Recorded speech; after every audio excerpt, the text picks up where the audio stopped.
Paggabi na, nang biglang bumagsak ang malakas na ulan sa gubat kung saan namamasyal si Mika. Pauwi na si Mika nang abutan siya ng malakas na ulan at napagod siya sa layo ng nilakad niya.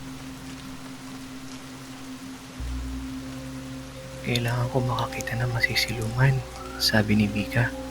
Tumingin siya sa kagubatan at sa di kalayuan ay nakakita siya ng kubo na dati naman walang nakatayo doon. Kailangan ko talaga ng masisilungan. Agad pinuntahan ni Mika ang kubo. Sira-sira na ang kubo. Gaano katagal na kaya ito nakatayo dito? Tanong ni Mika sa sarili.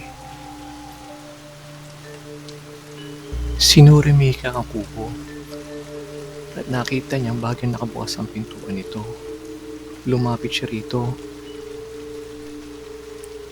at dahan-dahan niya ipiniit ang nasabing hawakan ng pintuan.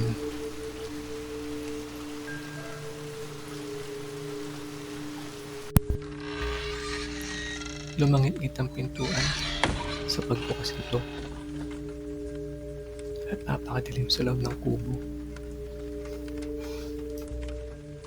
Inilabas ni Mika ang kanyang flashlight at inilawan ang loob ng kubo. Napansin niyang matagal na itong hindi natitirhan dahil marami itong sira-sirang kasangkapan at agyo sa paligid. Inilawan din ni Mika ang ibang lugar ng kubo at tila may napansin siyang isang anino na nakaupo sa sulok nito. Inilawan niya uli ito. Dahan-dahan bumukas ang mga mata nito at nanlilisik. Nagimbal at napaatras sa takot si Mika.